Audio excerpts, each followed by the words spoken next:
अबाद बेटा, आप गाड़ी मुझे ड्राइव करने देते, अच्छा नहीं लग रहा कि मैं इधर बैठा। अरे शाकिर चाचा, कोई मसले की बात नहीं। वैसे वैसे बेटा, गनीमत है कि हमाद बाबा ने वहाँ हमारा आना कबूल कर लिया। हमें जल्दबाजी से काम नहीं लेना चाहिए। शाकिर चाचा बिल्कुल ठीक कह रहे हैं। तुम्हारे घर वालों को मैडी की लोकेशन के बारे में बताने की जरूरत नहीं है। पहले घर का माहौल पूरी तरह से उसकी वापसी के लिए साजगार कर लो, उसके बाद ही उसकी वापसी के लिए कोई हतमी कदम उठाएंगे। तुम ठीक कह रहे हो कामरान। बिल्कुल ठीक कह रहा है बेटा। तुम लोगों का दिल तो इतना सख्त हो सकता है, लेकिन मैं तो उसकी माँ हूँ। आज तक ये कहकर अपने दिल को तसल्ली देती रही कि वो कामरान के साथ होगा। वो तो कामरान के पास भी नहीं है। उसका पासपोर्ट, आईडी कार्ड सब कुछ घर में मौजूद है। इसका मतलब ये हुआ कि वो तो मुल्क से बाहर भी नहीं गया। खुदा के वास्ते मेरे हमाद को कहीं से ले आओ, कहीं से ढूंढ कर ले आओ मेरे बच्चे को। अंकल की पहले ही बहुत सुर्खी हो चुकी है हमाद की हरकतों की वजह से, और अपनी फैमिली की इंसल्ट को मैं अभी तक नहीं भूली हूँ। अगर उसे अपनी हिमाकतों का एहसास खुद नहीं है तो कोई क्या कर सकता है। डोंट वरी मामा, सब बिल्कुल ठीक हो जाएगा। लेकिन हम सबको इस बात का एहसास करना चाहिए कि मैडी के साथ इस घर ने अच्छा सलूक नहीं किया, और अगर हम उसे वापस लेकर आना चाहते हैं तो हमें अपना अंदाज बदलना होगा। दुख तो मुझे इसी बात का है कि मैं माँ होकर भी उसे नहीं समझ सकी। मैंने हमेशा उसे निग्लेक्ट किया, लेकिन उसने कभी मुझसे कोई शिकवा, कोई शिकायत नहीं की। लेकिन कामरान, वो तो तुम्हारा बहुत अच्छा और करीबी दोस्त है। मेरे बेटे की खोज लगाओ, पता नहीं कहाँ होगा, किस हाल में होगा मेरा बच्चा। आंटी, आप बिल्कुल फिक्र ना करें, मैं और इबाद उसे ढूंढ निकालेंगे। मुझे उम्मीद है कि वो जल्दी घर वापस आ जाए। मामा,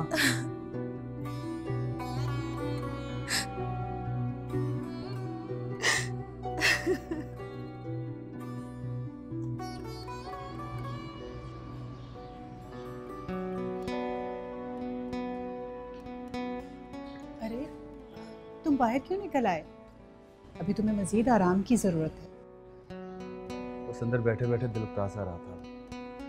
आप तो जानती हैं ना, पाबंदियां मुझे हमेशा से मजीद बिगाड़ देती हैं। पक्के बागी हो। बगावत की सजा ही तो झेल रहा हूं।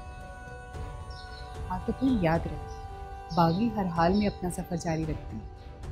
सफर वो जारी रखते हैं जिनको मंजिल की कोई टूटी टूटी आस की बाकी रहती है। तुम्हारा दिमाग तो खराब नहीं हो गया? तुमने ये सोच कैसे लिया कि तुम्हारे हाथ में उसे पैगाम भिजवाऊंगी?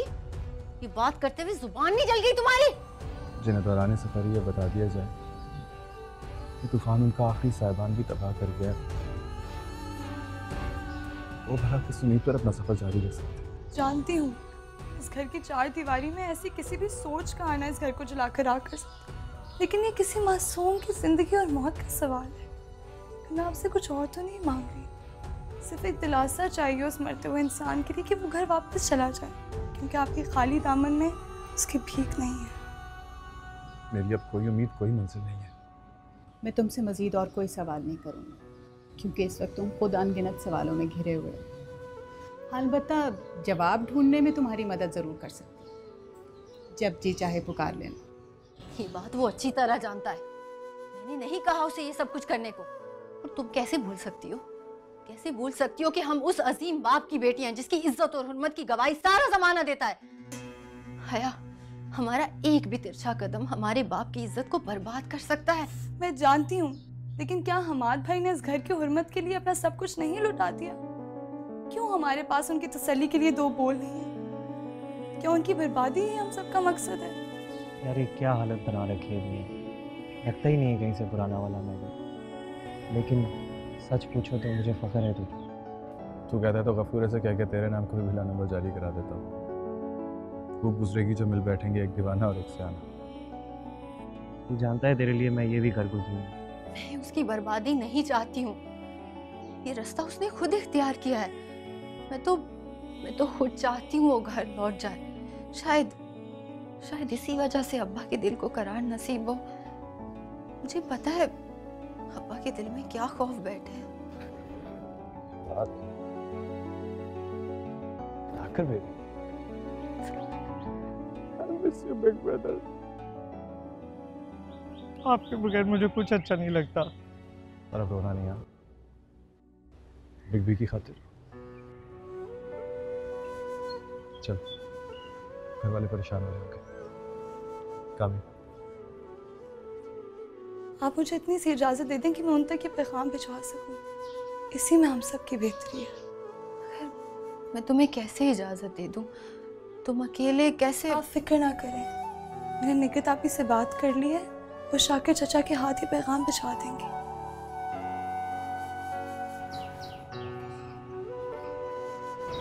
हमाद बाबा जी। वो आते हुए निकट ने दिया था ये। निकट ने? हाँ, कह रही थी इसमें जरूरी पैगाम है।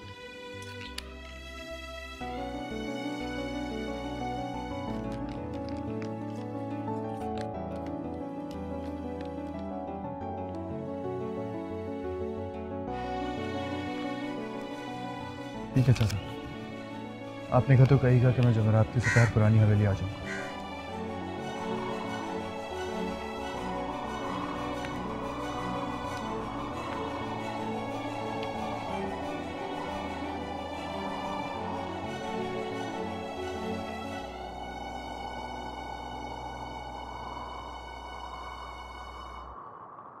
साहब जी, मौसली कैसा बना?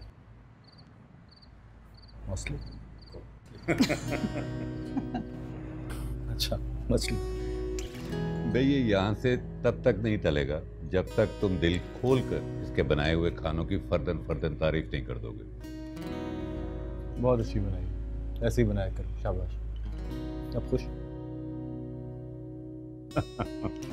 वाह सकूर, आज तो 7 लोगों ने तारीफ कर दिया। अच्छा बना।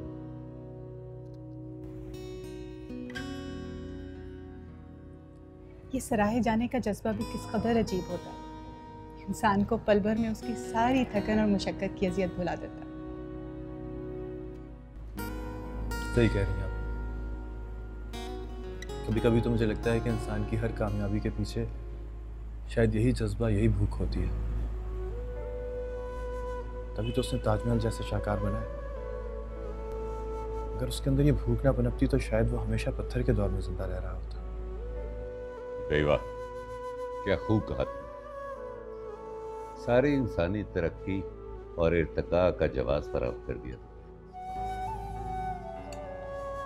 जब तुम जिंदगी को इतनी अच्छी तरह से जानते हो तो फिर क्यों समझ नहीं लेते कि किसी एक रिश्ते के खत्म होने से जिंदगी खत्म नहीं हो जाती। और वैसे भी हम खुद के लिए जिए ही कब? सारी उम्र हम दूसरों के लिए सांस लेते रहे। और मैं जानती हूँ तुमने ये हुनर खूब सीखा। मुझे समझ में नहीं आता कि आप लोग मुझे इतना मजबूत क्यों समझते हैं।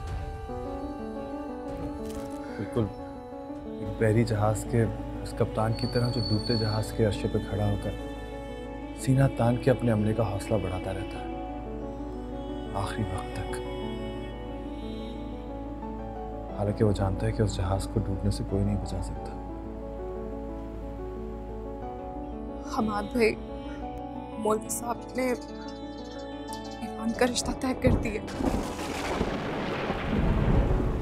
और आखिरकार वो भी उस जहाज के साथ गर्क हो जाता है। देखो भाई, हम सब तुमसे ये तवक्का इसलिए करते हैं क्योंकि हम जानते हैं कि तुम्हारे पास मोहब्बत का वो जज्बा मौजूद है जो कभी तुमको डूबने नहीं देगा, कभी तबाह नहीं होने देगा। खुदा खैर करे, आज मौसम के तेवर भी बदले से नजर आ रहे हैं। या अल्लाह खैर करना। तेजगा मत, खैबर मेल वारेगा नहीं बाबू। रवाना। सब रास्ते खुल जाएंगे, सारी मुश्किलें आसान हो जाएंगी। जी नहीं, मुझे बहुत भूख नहीं, बस इतना ही खाऊं। शकूर, अगर तू हार गया ना तो मोहब्बत हार जाएगी।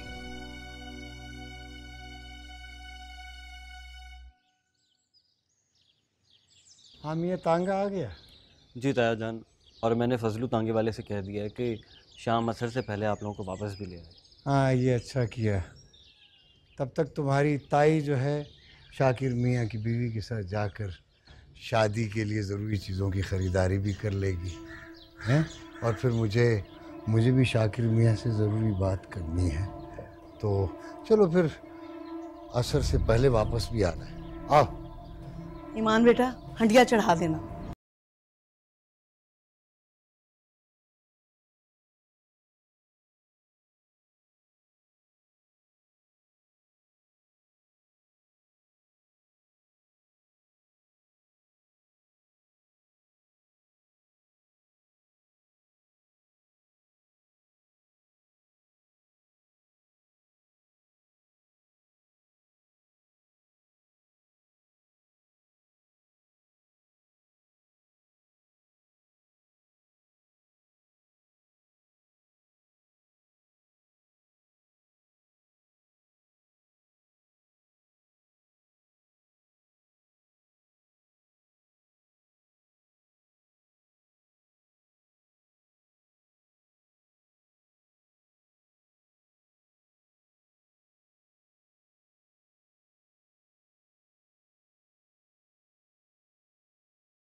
कितने की?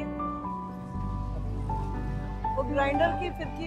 हाँ, वो तो सारी बात है, जरूरत पड़ेगा शादी के दिनों में। हाँ, ये किस तरह? ये ले लें मौलवी साहब के लिए। ये इसकी बैक साइड प्लेन है। अल्लाह, लोगों के दिमाग इतने खराब है, एक पैसा कम नहीं करते। इतनी महंगाई भाई, अल्लाह माफ करे। तो भाई अल्लाह, 300 रुपए के दर्जन है। आज ही चलते हैं। कोई माने ना माने, मैं तो बस एक बात कहूँगा, नया दौर में दिलीप कुमार साहब ने जो किरदार किया था तांगा चलाने वाला, उस जैसा कोई नहीं कर सकता।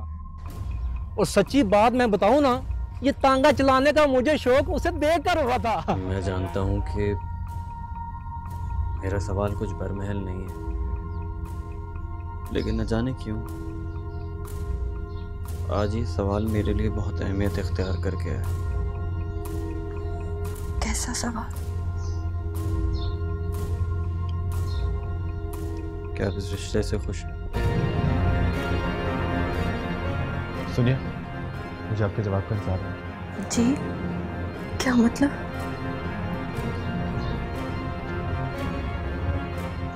मेरा मतलब है कि क्या इस रिश्ते में आपकी रजामंदी शामिल है? तुम इस रिश्ते से तो खुश हो ना ईमान बेटी? आखिर गलती क्या है उनकी? सिर्फ मोहब्बत किया ना उन्होंने। दिलीप साहब ने जो इंसानियत में मजदूर का किरदार किया ना, बस। मैं आपसे सिर्फ ये कहना चाहता हूँ कि मैंने जब से आपको देखा है मेरा आप अपना नहीं है। हमने एक हंसते खेलते इंसान को मार डाला। हम इस कत्ल में बराबर के शरीक। तुम जैसी बेटियां होती हैं जो वालिदैन के सर का ताज होती हैं। ईमान, मैं जानता हूँ कि आपने हमेशा ताया जान की मर्जी को ही अपनी मर्जी माना, लेकिन क्या?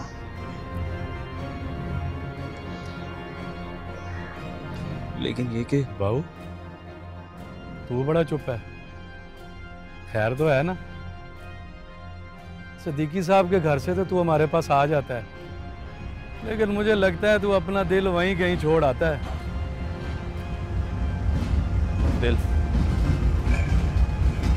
दिल अगर मेरे पास हो तो छोड़ के आऊँ। अब तो इस काफिर के बगैर ही जीने की आदत सी हो गई। मैं नहीं जानता मैं क्या कहना चाहता हूँ, लेकिन आपको अपनी बात कहने की पूरी आज़ादी है। अगर आप इस रिश्ते से खुश नहीं हैं तो मेरा मतलब है कि ऐसे ना कह बाबू, अगर तेरे पास दिल नहीं है ना, हम तो फिर मुर्दा ही हैं, मुझे यकीन है। रब सोना तेरी फरियाद जरूर सुने। आपने ऐसा सोच भी कैसे लिया कि मेरी मर्जी अब्बा की मर्जी के अलावा भी कुछ और हो सकती है। इस जिंदगी में सबसे ज्यादा हक अब्बा का है और उनके लबों से निकली हर बात मेरी खुशी है। ठीक है, मेरी आपसे एक ही दरख्वास्त है कि कभी भूले से भी ये बात अब्बा के सामने मत कहिएगा। उनको आप पे बहुत मान है, वरना उनके दिल के शीशे पे एक जरा सा बाल भी मैं बर्दाश्त नहीं कर सकूंगी।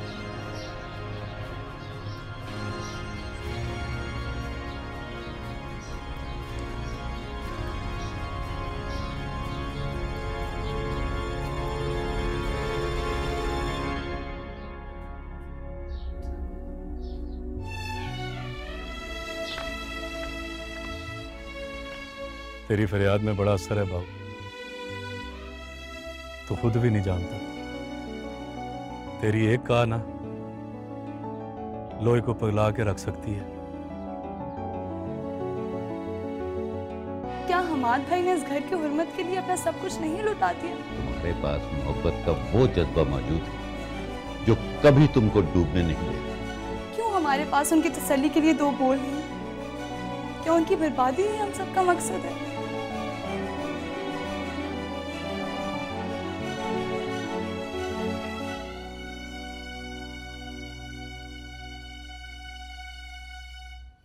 आपको मेरी अमारत से गिला था ना, वो अमारत भी मैंने तर्क कर दी। मैंने आपको बताया है कि इस वक्त आपके सामने रिटायर्ड कमिश्नर अमजद रजा का बेटा नहीं है, काम मजदूर बैठा हुआ है। अपनी ख्वाहिश को जबान पर लाने से पहले ही उसका गला घोंट दो। हया, सो गई हो?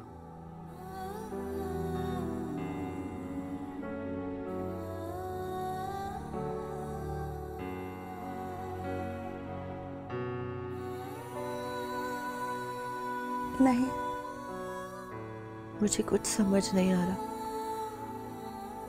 लगता है बहुत बड़ा गुनाह सरजद हो जाएगा। गुनाह तो दोनों तरफ है। क्या आपको दो बोल तसल्ली के बतौर पैगाम भिजवाना गुनाह लगता है?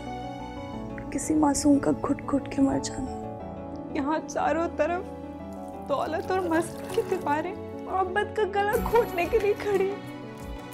मेरा मतलब है कि इस रिश्ते में आपकी रजामंदी शामिल है और उन्हें इन्हीं दीवारों के साथ सर टकरा टकरा के दफन हो जाना।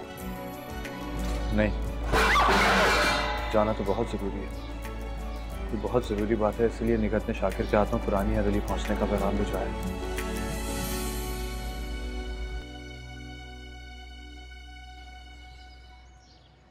आप मेरी तरफ से बिल्कुल मुतमईन रहें। मैं खैरू के तांगे में जाऊंगा और उसी के साथ वापस आ जाऊंगा। मैं भी तुम्हारे साथ चलूंगा। तुम्हें अकेले भेजते हुए बहुत डर लगने लगा मुझे। कुछ नहीं होगा मुझे। अगर मुझे कुछ होना होता ना तो उसी दिन हो जाता जिस दिन निगत की ज़बानी मैंने ईमान के रिश्ते की बात सुनी। लेकिन मेरे नसीब ऐसे कहा। सच पूछें तो मुझे तो अपनी हस्ती पे भी शर्मिंदगी महसूस होती है। देखो, तुमने फिर वही मायूसी वाली बातें शुरू कर दी। अच्छा चलो, तुम हो आओ हवेली से, लेकिन सुनो, ज्यादा देर मत करना, वरना सदीकी साहब का भी दम अटका रहेगा तुम्हारे वापस आने। जल्दी करो, बाहर टांगे वाला खड़ा खड़ा सूख गया है। आ जाओ जल्दी। जी जी आई। बस इतना ही या कुछ और भी? उनको समझाना, अगर फिर भी न माने तो ये खत उनको दे देना।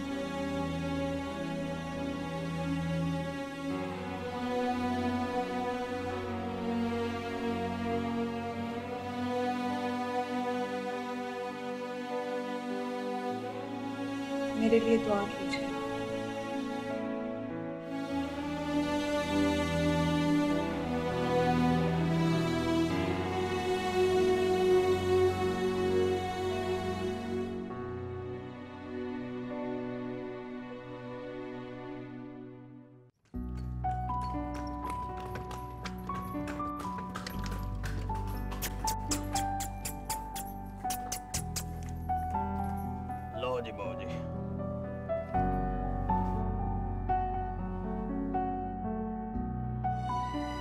आप खड़ी क्यों हो गई? बैठिए ना।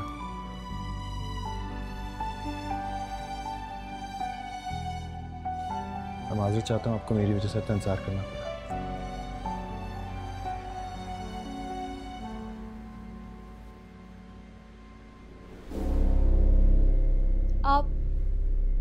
आप अपने आप को किस बात की सजा दे रहे हैं? शायद ये सजा मेरी तकदीर में लिखी जा चुकी थी, फिर किस्मत से उलझना किस बात का। आप जो मोहब्बत कर रहे हैं वो अब सिर्फ अफसानों और किताबों में रह गई है। इस दुनिया में ऐसी मोहब्बत को समझने वाले बाकी नहीं रहे। अगर मोहब्बत करना या ना करना इंसान के इख्तियार में होता तो मसला ही क्या था? ये बेबसी ही तो मोहब्बत का सबसे बड़ा अलमिया है। मेरे पास आपके लिए एक पैगाम है। खुदा के लिए यूं दर बदर की ठोकरें ना खाएं, वापस घर चले जाएं। ये उनकी आपसे आखिरी इल्तिजा है।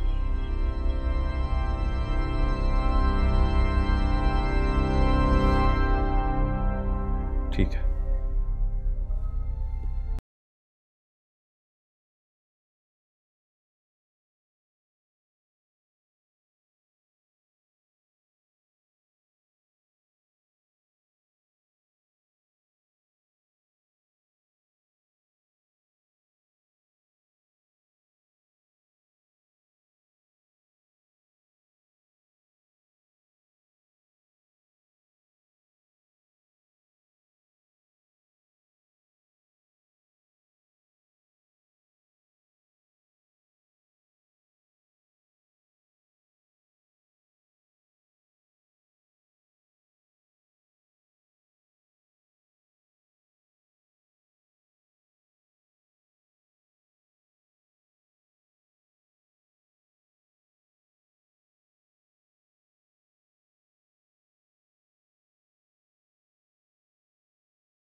बेटा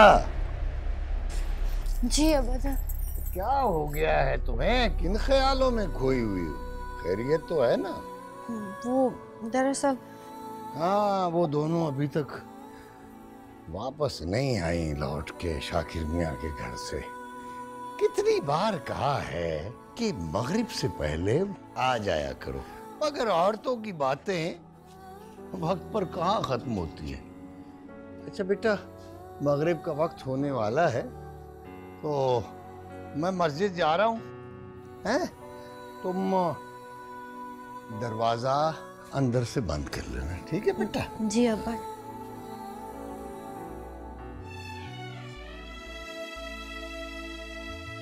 आपके इरादे और उसकी सच्चाई की अजमत पर शक नहीं है।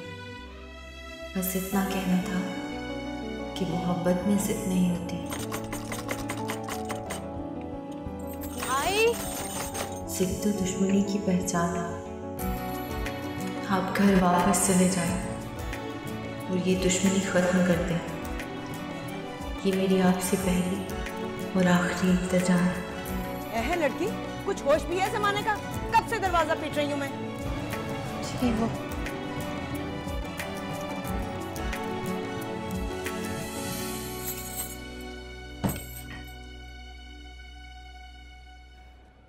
मुलाकात हुई? जी।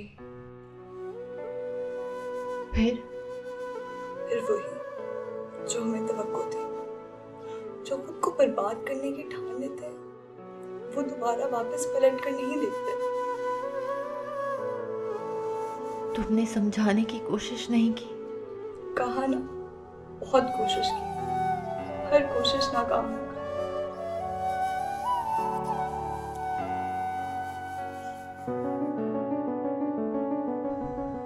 ये उन्होंने आपके लिए भेजा है।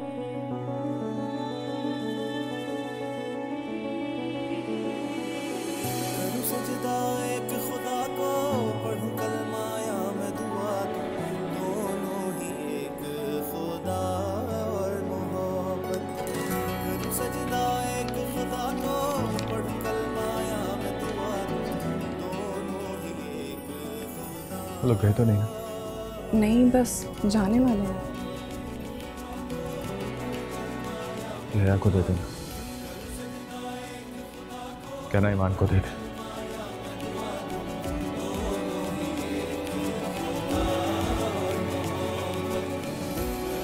आह को चाहिए एक उम्र असर होने तक, कौन जीता है तेरी जुल्फ के सर होने तक। हमने माना कि तगाफुल ना करोगे, लेकिन खाक हो जाएंगे हम तुमको खबर होने तक।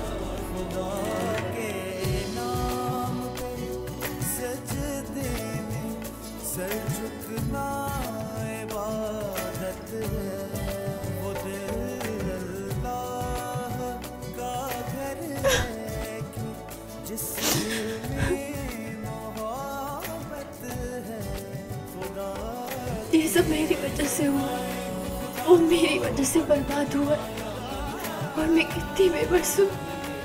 मैं कुछ कर भी नहीं सकती हूँ, मैं कुछ कर भी नहीं सकती। आपका कोई कसूर नहीं है, कसूर तो उस मोहब्बत का है जो उनके खून में जहर बनकर उतर गई है। ये सारा कसूर उस नसीब का है जो दूर खड़ा उनके दम निकलने का इंतजार कर रहा है।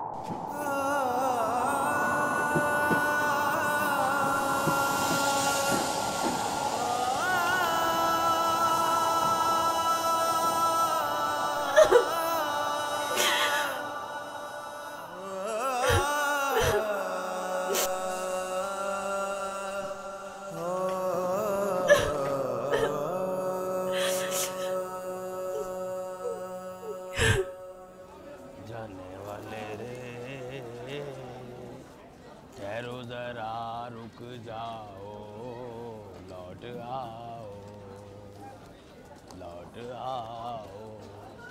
खैरू? अस्सलाम वालेकुम साहब जी। वालेकुम अस्सलाम। खैर तो है, आप इधर मुझे बुला लिया होता। कोई ऐसी खास बात भी नहीं है, हमारा नजर नहीं आ रहा, कहाँ है वो? वो बहू तो कुछ देर पहले यही था, वो फूरे के साथ वो 4 नंबर पे मालगाड़ी लगी ना, उधर ना दोनों टहल रहे होंगे। अच्छा तुम ऐसे करो कि उसे जाके कहो कि फौरन घर पहुंचे, मुझे उससे बहुत ज़रूरी बात करनी है। और हाँ, गफूरे से कहना है कि खुद उसे लेके घर आए, क्योंकि आजकल हमारा वैसे ही कहीं खोया खोया सा रहता है, समझ नहीं आती उसका क्या है, समझ गए ना? जी बिल्कुल जी, आप घर चले, मैं अभी उन्हें लेके आता हूँ। ठीक बेटा, शाबाश। और बहू जी तो ठीक है, कल तुम अपना सामान लेकर हुजरे में मुंतकिल हो जाओ। वैसे भी थोड़े दिन रह गए हैं, तुम्हारे घर वाले भी आने वाले हैं। जो हुक्म ताया जान। भाई ऐसी क्या आफत पड़ गई थी निगत को जो तुम्हें और हया को यूं लपक झपक जाना पड़ा? मुझे तो आजकल की लड़कियों की कुछ समझ नहीं आती। मुझे तो जोड़े टांकने पर लगा दिया और खुद पुरानी हवेली मटर गश्त के लिए निकल गई। ताया जान मुझे बता देती, मैं छोड़ा था। अरे इतना मौका ही कहाँ दिया उस लड़की ने मुझे। दोनों ही आफत की परकालाएं।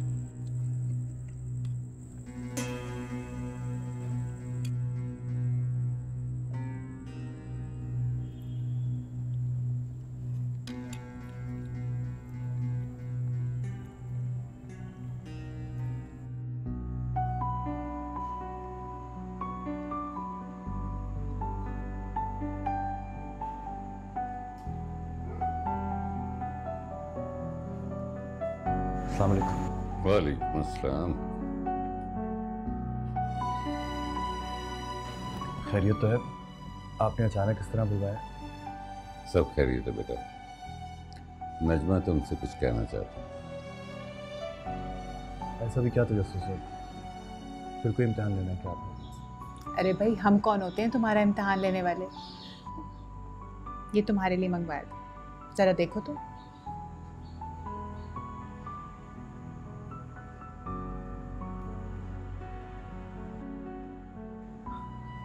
ये तो किसी फॉरेन यूनिवर्सिटी का प्रोस्पेक्टस है,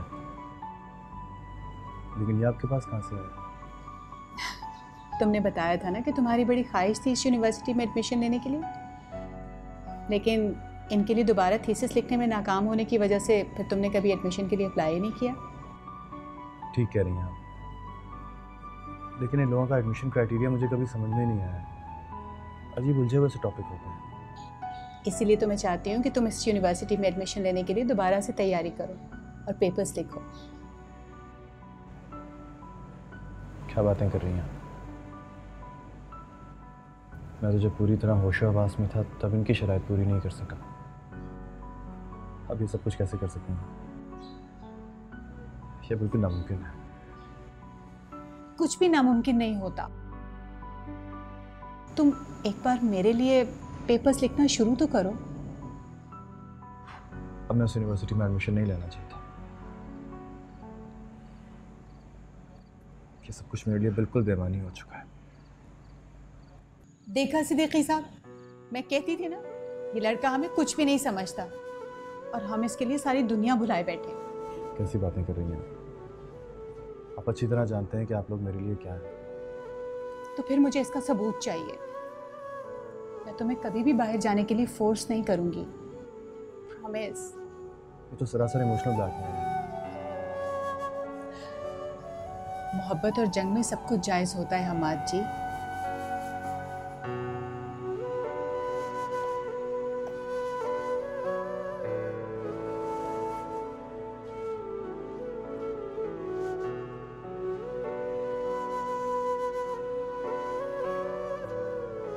ठीक है, लेकिन थीसिस का टॉपिक आप ही डिसाइड करेंगी। तुम इस बार मोहब्बत और मजहब की आपस की जंग के बारे में लिखोगे और तुम्हारे थीसिस का टॉपिक होगा गॉड एंड लव, यानी खुदा और मोहब्बत।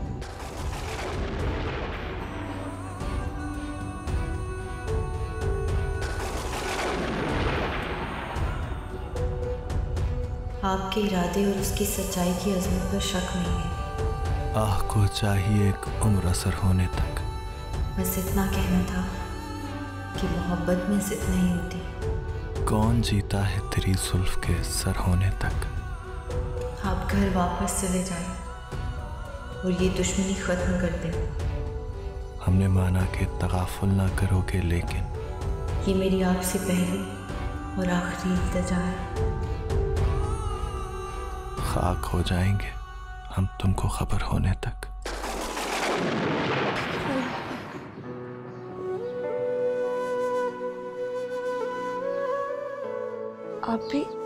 आप जाग रही हैं? आप अभी तक सोए नहीं? आपकी तबीयत तो ठीक है ना? नहीं, मैं ठीक नहीं हूँ आया। ऐसा लगता है जैसे अंदर कुछ कट रहा है। अजीब सी बेचैनी है, अजीब सा दर्द है। क्या आप उनकी वजह से परेशान? पता नहीं,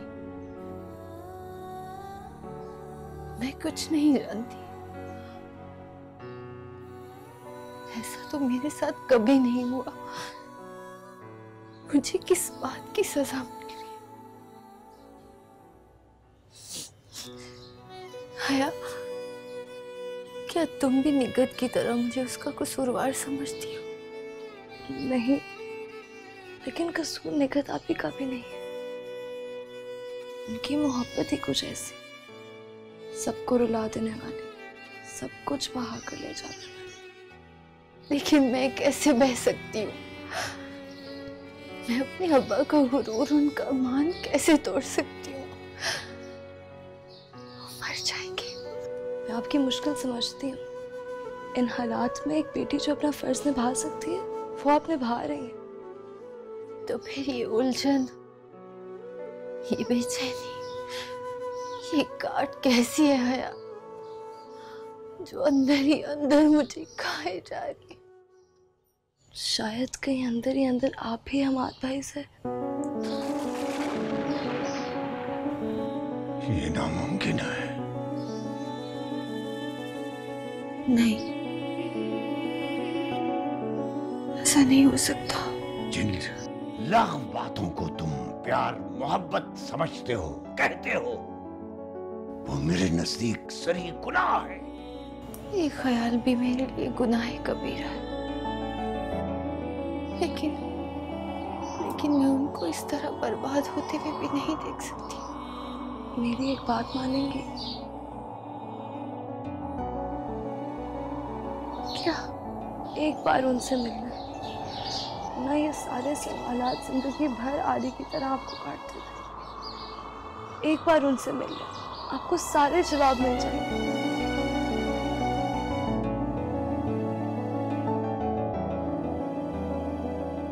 आह को चाहिए एक उम्र असर होने तक, कौन जीता है तेरी जुल्फ के सर होने तक। हमने माना कि तगाफुल ना करोगे, लेकिन खाक हो जाएंगे हम तुमको खबर होने तक।